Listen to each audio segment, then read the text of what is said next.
Hey, how are you? I am Katie. If you don't know who I am a holistic health and life coach. And today we are here for Love Bites and we are talking about sleep. So sleep is so important. Like so important. Everything that we talk about in Love Bites has to do with loving yourself, embracing your body, creating your best life, and a really good healthy habits. So sleep is the perfect example that encompasses a whole lot of that. Sleep is hard for a lot of people. I really want to recognize that, okay? A lot of people suffer from insomnia. You may have small children, you may work shifts, you may do overnight shifts, whatever it is. I've been there, okay? I don't have kids, but I did work overnights for a really long time. So I get it. I really do. I get that this is like incredibly challenging. But that being said, you can still do something about it. If you can hear the dogs in the background, they're very excited. Please just ignore them. That should only last a moment.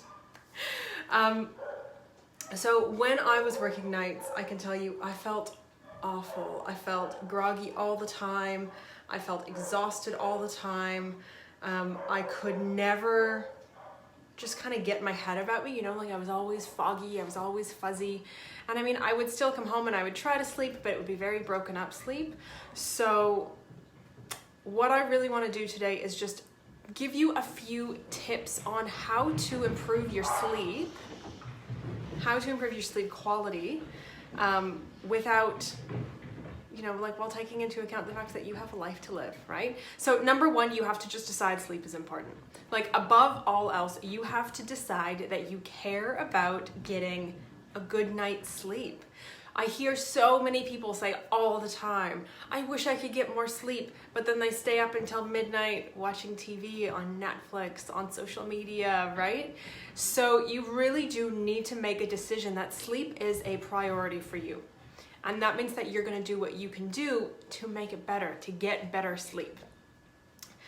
So really, that would be my first question. How valuable is sleep to you? Is it really important? Is it more important than TV? Is it more important than scrolling Instagram or scrolling Facebook?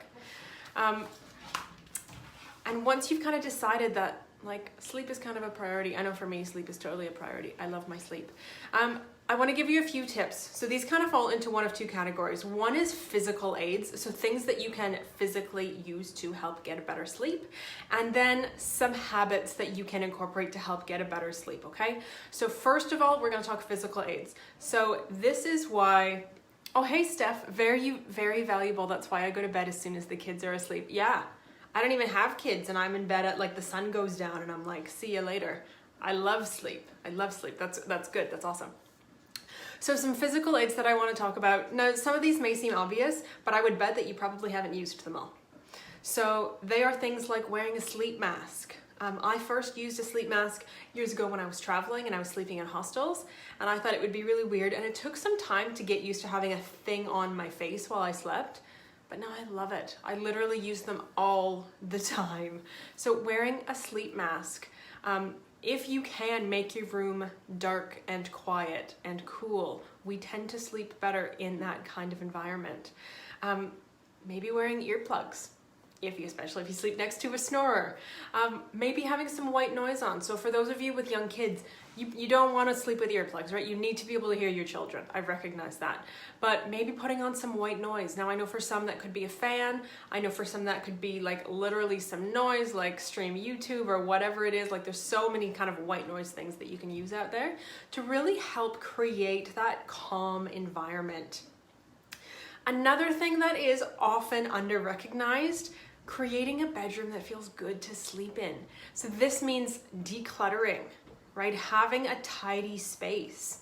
This means having bedding that feels good, clean sheets, having pillows that feel good underneath your head, having blankets that feel good, right? Like we undervalue how important those things are, like these physical things in our space. Another thing which I love to do when I'm having a night where I just can't fall asleep, we all have those, fall asleep to a sleep story. Listen to something. You know when you were a kid and your parents would read you a story to help you fall asleep? It still works as an adult. Trust me, I do it all the time.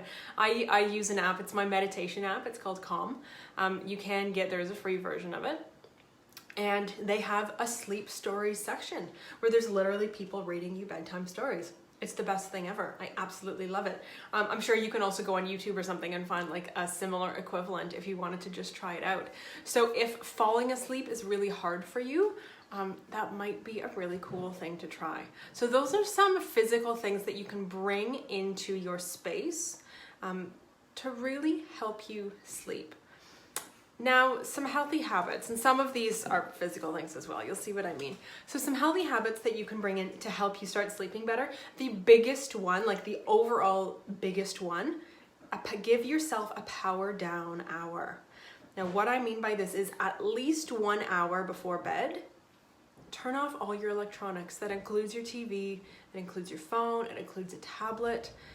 Turn them off. Do not look at a screen for an hour before bed if you can help it. Screens, I'm not going to get into the science of it, but screens have a specific kind of light that basically triggers our brains to be awake, and it keeps them from relaxing and it keeps them from producing the chemicals that they need to help us sleep. And during that power down hour, you can bring in a whole lot of habits that can really, really, really help you. Now, again, if you have kids or if you have spent time around kids, you know, quite often for kids, we have a bedtime routine. Maybe it involves a bath, maybe it involves a story, maybe, right? Like we have a routine. Create one for yourself. Create a bedtime routine for yourself if you have a hard time falling asleep. So again, this is that power down hour. This is no caffeine late in the day. For myself, my cutoff time that I've given myself is like 2 p.m. I know other people who are like 10 a.m. Like if they have anything after 10 a.m., they don't sleep. Give yourself a cutoff time. No alcohol late in the day either. Though alcohol might help you fall asleep quickly, it normally wakes you up later in the night because it's diuretic, so you have to wake up to pee, and it really disrupts your sleep cycle. So no alcohol late at night either. Essential oils. I talk about oils all the time. I know a lot of people are really iffy about them, and certain ones, you know, and there's safety around kids and safety around animals. There's a hell of a lot of research out there. I'm not just talking about like a random thing, right? There is research. I can totally cite some sources if that would be helpful. But there are oils that you can use, you can bring into your home, incorporate them into that power down hour, into your bedtime routine. These are things like lavender. These are things like a blend. There's one called Serenity. It's like a beautiful bedtime blend. Oils like vetiver. Vetiver, I have it here. Vetiver is an oil that you've probably never heard of. You've probably never used. It is the most calming, beautiful oil. It's not floral. It's not like a really stinky oil, but it's a really calming oil. And when we're bringing these oils in, this could be have a bubble bath and put a drop of oil into your bath. Incorporate it into, I love putting lavender in my face cream before bed, rubbing it on my face, and then my whole face smells like lavender. I find it really soothing, plus it's good for my skin. You could have a diffuser going in your bedroom with these oils. If you don't want to use oils, you don't have to, but I personally love them, and they have really enhanced my my sleep, for sure, my sleep quality, how fast I fall asleep, all that sort of stuff. Another thing is unpack your brain. If you feel like your head is spinning and you have a million things in there and you're gonna forget something, and you know you're lying in bed and oh, I can't forget that, and oh, I can't forget that, get it out. And this could be something like hire a coach, see a therapist, right? Get the big things out, get an outlet. This could also be something as simple as journaling. Get a journal before bed, and just during that hour, get an actual pen and paper, write stuff down, do a brain dump, get everything out of your head, so that way by the time you actually lie down in bed, it's not racing anymore. Like you can kind of rest easy knowing that you're not going to forget anything. Everything is going to be there the next day. And then, yeah, like I mentioned before, have a bubble bath, give yourself a massage, things like meditation, things like gentle stretching. If you have a partner who is agreeable and who will help you, get them to give you a massage, right? You can alternate. One night one of you gives, the other night the other one gives, right? So bring in some of these healthy habits. And the last thing that I really want to say, be easy on yourself. Especially those of you who have schedules that you can't control, right? If you're doing shift work, if you're working nights, if you have young kids that are up and down at all hours of the night, just know that you won't be there forever. It is temporary. So really be easy on yourself, be compassionate. and look at self-care, or look at sleep as self-care. Look at sleep as something like a gift that you're giving to yourself. You do so much for everybody else. If you have young kids, you do so much for them. Give yourself this gift. And, you know, I really just want to encourage you, if there's one thing that you can take away from this, it's that. You know, I always love to ask, what habits are you going to bring in? What are you going to start doing? What feels really good to you? But I really just want to encourage you to take that away. Be compassionate and be kind to yourself, okay?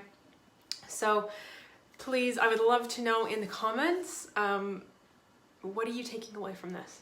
What is your biggest takeaway? Is there a habit that you do want to start? Is there something that you feel you can bring into your life that could help you sleep? And is that habit compassion? Or is it kindness? Or is it something else that I mentioned? So that is it for us. That is it for Love Bites. There is so much more I could say on this. I might actually write a blog post on this because there's a hell of a lot I want to say that I just cannot get out in a 10-minute time slot. But anyway, that's it for today. Thank you so much for watching. I'll see you guys next week.